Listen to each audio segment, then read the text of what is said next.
Oi pessoal, tudo bem? Algumas pessoas assistiram um vídeo que eu fiz e também o post que eu fiz no Instagram sobre a morte do morador de rua Isaías Farias no Brasil e a comparação que eu tracei com a morte do fotógrafo suíço em Paris, né? Na verdade ele era franco-suíço, o René Robert. René Robert morreu no dia 18 de janeiro de 2022 e o Isaías Farias morreu no dia 18 de maio de 2022. Ou seja, 4 meses depois, um em Paris, outro em São Paulo. Os dois morreram do mesmo jeito, morreram por conta do descaso das pessoas em relação aos moradores de rua e por conta do frio. Lembrando que René Robert morreu porque tropeçou enquanto caminhava e desmaiou, e testemunhas disseram que não o socorreram porque pensaram que era só um morador de rua, entre aspas, né? Bem, algumas pessoas me perguntaram, Alexandre, você mencionou dois conceitos do seu livro Cidadelas e Muros, que você desenvolveu com seu orientador na época do mestrado, professor José Marques Carriço, que são o conceito da hipercidadania e o conceito da acidadania, né? A cidadania é escrito tudo junto, ok? A hipercidadania, pessoal, e a cidadania são conceitos que evidentemente derivam da cidadania, né? Elas são a cidadania corrompida. Para nós definirmos cidadania, nós precisamos voltar à Grécia Antiga, né? O termo cidadania, nós aplicamos ele hoje a estados nacionais, que são os estados onde a maior parte da população vive hoje, mas os estados nacionais, eles são uma criação muito recente. Eles são uma criação aí de, no máximo, aí uns 300 anos, tá? Isso significa que na maior parte da história da humanidade nós vivemos, na verdade, em outros formatos políticos, impérios, em cidades-estado, em aldeias, em tribos, etc.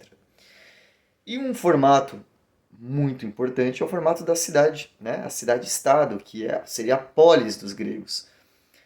E daí vem o termo cidadania. Então, tem cidadania, segundo aquela cultura da Grécia Antiga, quem era da cidade, quem era um cidadão da cidade, que tinha direitos e obrigações para com a cidade.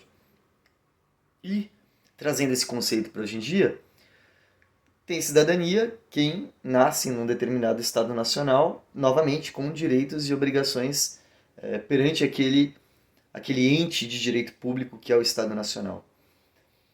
E a cidadania, no Estado Democrático de Direito, se pressupõe como algo derivado de uma Constituição, de uma Carta Política, onde existe isonomia entre todos os cidadãos. Todos os cidadãos têm direitos e obrigações iguais. No entanto, dentro desse formato de contrato social, né, que os gregos ainda não... Seria um anacronismo nós falarmos em contrato social na época dos gregos, mas já era um proto-contrato social. Existe, na verdade, uma via bilateral, né, onde o cidadão tem obrigação com a cidade, no caso hoje em dia com o Estado, com o poder público, e o poder público teria essa obrigação com o cidadão. O que nós percebemos hoje em países em desenvolvimento e também em países de primeiro mundo que estão passando por um processo de grande desigualdade social, como é o caso, por exemplo, dos Estados Unidos, é que existe um grupo muito pequeno de cidadãos que eles se tornam hipercidadãos. Eles não precisam mais do poder público, eles não fazem questão de integrar a sociedade, eles não desejam mais pertencer à sociedade, eles se consideram autossuficientes, o que é um erro, mas eles se consideram. E nós temos a contraparte disso, que é a maioria da população necessitada, que é o A-cidadão. Esse A, junto com o cidadão, é o A do prefixo negativo no grego, né? Ou seja, o não cidadão, o cara que não consegue exercer a cidadania. É aquele sujeito que ele precisa do Estado para ter o mínimo, mas ele não tem o mínimo nem para acionar o Estado, ele não tem representatividade, ele não tem poder político, ele não tem nenhum tipo de conexão que permita ele sequer exigir do Estado esse mínimo que a Constituição promete, que é triste e cada vez mais real.